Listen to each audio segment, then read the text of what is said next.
Good evening folks, it's Prepper Al here again. Please excuse the whole cloak and dagger side of things. Obvious reasons, you know. I have a right to privacy. I just want to share my knowledge and skills with the wider public, just to try and help them in, well, times of crisis, I suppose.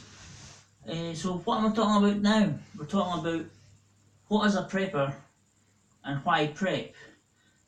A prepper is simply someone who's got contingency plans for a rainy day, when literally the shit hits the fan. That could be any reason, any situation whatsoever.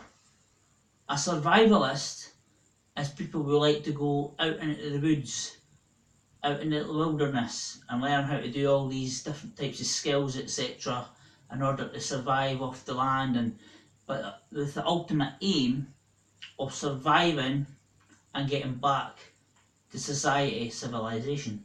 And a bushman, bushcraft, is these people who live in the wilderness 24/7. That's a whole different ball game. So your prepper, prepping for a rainy day, it overlaps into survivalist for in the woods, and the longer you're a prepper, the more you practice at survival, the more likely you'll become a bushcrafts person one day. But that's very, very hard work. So why prep? As I said, a rainy day. Let's think of this situation, like I've mentioned before. You lose your job. How much savings do you have? That money has to be stretched even further. Prep. If you've got food, medicines, toiletries and little luxuries, like tobacco, alcohol, to last you a good 2-3 months, then what savings you do have, you know what? You can get your rent sorted, your bills sorted, time to find another job, or time to get some assistance from the government. In the UK it's universal credit. In the United States it's like social security, whatever. You still need a roof over your head. You still need to eat. You still have needs. And you've got to do whatever it is to get those needs. Other situations could be a power cut. Do you have food and a wee army cooker like in my other videos to make a hot meal? And your chimney or outside? What if the electricity and the gas is down? What if there's no Wi-Fi? What if there's a government breakdown? What if there's food shortages caused by fuel shortages, especially in the UK? What are you going to do about it? Are you going to go out stealing other people's food? Are you going to go out looting the shops? Do you really want to be one of those people who are going to prey on other people? I don't think so. That's just unacceptable. You've been given the heads up to prepare for bad situations. Prepare. There's a classic war film called Schindler's List.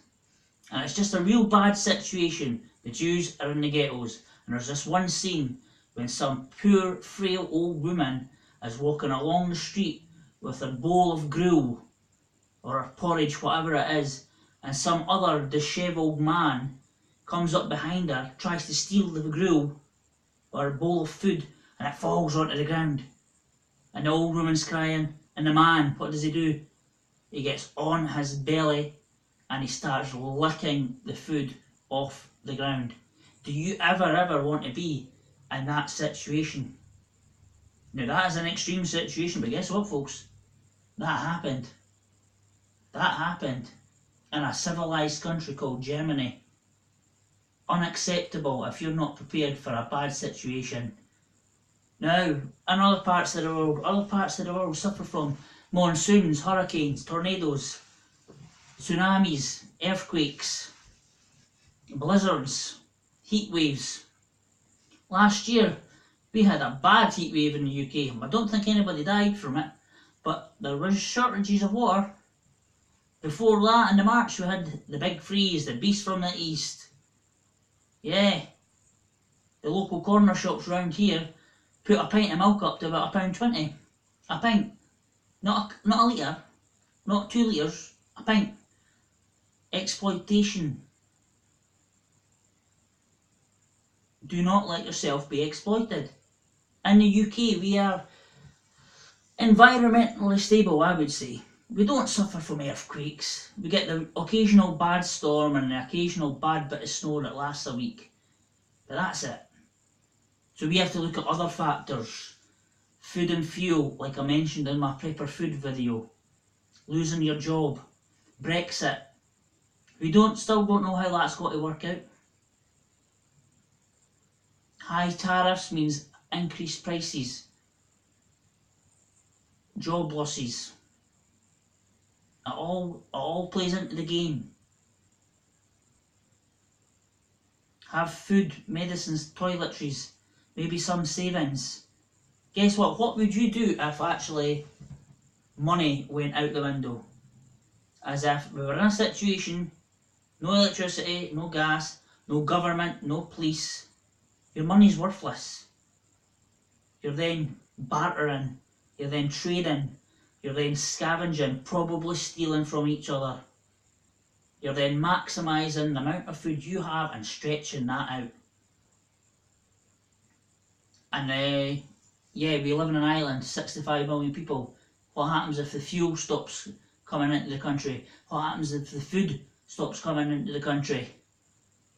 As I said, 50% of our food comes from abroad, Europe, the wider world. 65 million people fighting over what's left in this country. There's a programme called UK Doomsday Preppers a number of years ago now.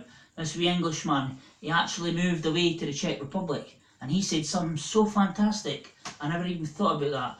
And that was 70 million people stuck on an island fighting over the scraps of food. How long until people start turning on each other, as in eating each other? That's happened before. It'll happen again. What, do you honestly think we're going to do the whole British stuff up our lip thing? We'll survive, we'll get through. Making men do. Dig deep for victory. Keep calm and carry on and all this nonsense. Bullshit. Absolute bullshit, folks. That is why I prep. Because I don't want to be stealing anybody's food. I don't want to be breaking into someone's house for food to feed my family. I don't want to be sitting in the cold, crying. I don't want my wife and child going hungry and looking to me like I'm some sort of failure because I can't look after them. That's what prepping's all about. Every situation you can think about in your country, in your area. I'm worried about fuel shortages. I'm worried about food shortages. I'm worried about when the electricity and the gas does go out. I'm only 38 years old. But I predict a bleak future.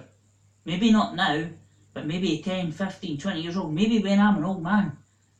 And I will continue to prep and rotate my preps, my food, my clothes, my toiletries, medicines.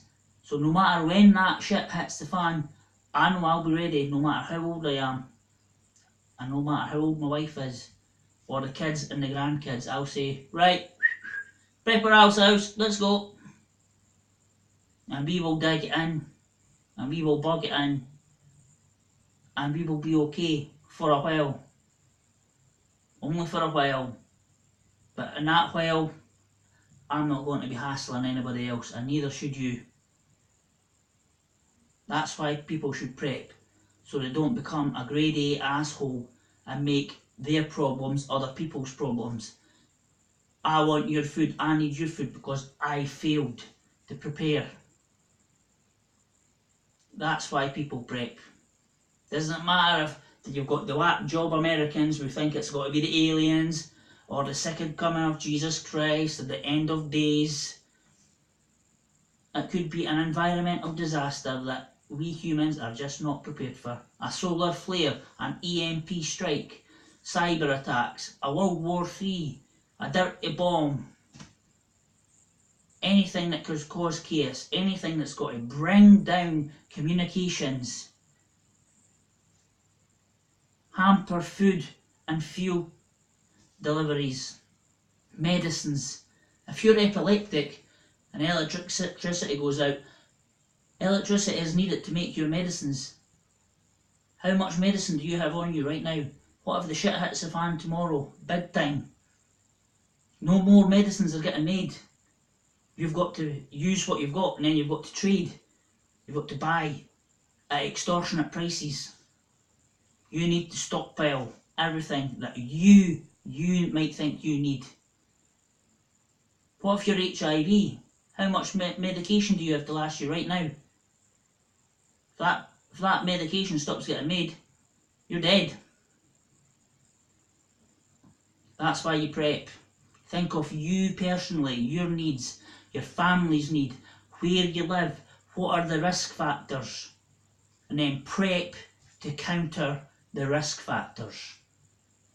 I'm prepped, so should you be. I know it's a bit of a heavy subject.